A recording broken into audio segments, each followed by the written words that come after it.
அண்மை செய்தி. சேலம் பெரியார் பல்கலைக்கழக விவகாரத்தில் மேலும் 8 பேருக்கு போலீசார் சம்மன் அனுப்ப இருப்பதாக தகவல் வெளியாகியிருக்கிறது. இது பற்றிய மேலும் விவரங்களை செய்தியாளர் தமிழ்செல்வன் வழங்கிட கேட்கலாம்.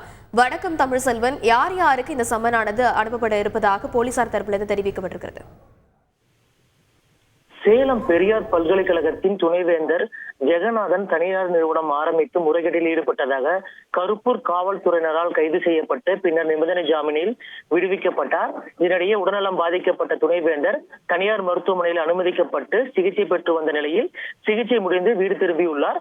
இந்த விவகாரம் தொடர்பாக பெரியார் பல்கலைக்கழகத்தின் பேராசிரியர்கள், குறிப்பாக மேலாண்மை துறை பேராசிரியர் சுப்பிரமணிய பாரதி, பொருளாதார துறை தலைவர் ஜெயராமன், உளவியல் துறை உதவி பேராசிரியர் ஜெயக்குமார், விலங்கியல் துறை உதவி பேராசிரியர் நரேஷ்குமார் மற்றும் பெரியார் பல்கலைக்கழக விருந்தினர் மாளிகையின் பொறுப்பாளர் ஊழியர் தந்தீஸ்வரன் உட்பட 5 பேருக்கு காவல்துறையினர், குறிப்பாக கருப்பூர் காவல் நிலையத்தில் ஆஜராகும்படி சம்மன் அனுப்பப்பட்டிருந்த நிலையில் இன்றைய தினம் 5 பேரும் கருப்பூர் காவல் நிலையத்தில் ஆஜராகினார்கள். குறிப்பாக சூரமங்கலம் உதவி ஆணையாளர் நிலவழகன் முன்னிலையில் ஆஜராகிய நிலையில் 2 மணி நேரத்தை கடந்து விசாரணையான தற்பொழுது நடைபெற்று வருகிறது. குறிப்பாக பெரியார் பல்கலைக்கழகத்தில் உள்ள விருந்தினர் மாளிகைக்கு தனியார் நிறுவனத்தை சேர்ந்த நிர்வாகி சசிகுமார் என்பவர் சென்றுள்ளார். அவர் செல்வதற்கான ஏற்பாடுகளை இந்த பேராசிரியர்கள் செய்ததாக கூறப்படுகிறது. இதன் காரணமாகவே தற்பொழுது இந்த விசாரணையானது நடைபெற்று வருகிறதாக முதற்கட்ட தகவல் வெளியே இருக்கு. குறிப்பாக இந்த முதற்கட்டமாக பொருளாதாரத்துறை தலைவர் ஜெயராமனிடம் 2 மணி நேரத்திற்கு மேலாக காவல்துறையினர் துருவி விசாரணையை நடத்தி வருகின்றனர்.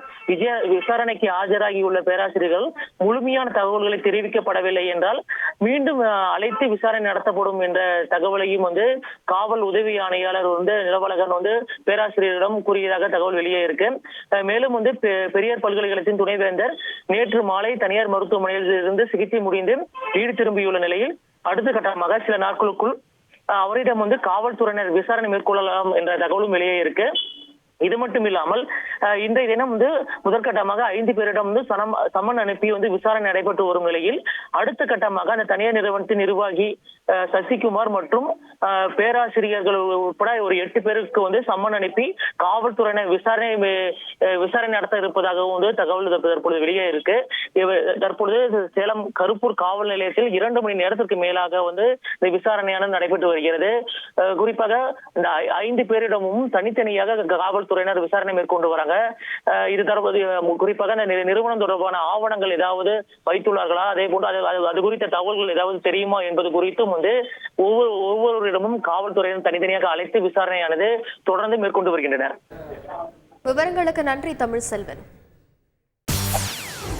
செய்திகளை உடனுக்குடன் தெரிந்து கொள்ள உடனே சப்ஸ்கிரைப் பண்ணுங்க.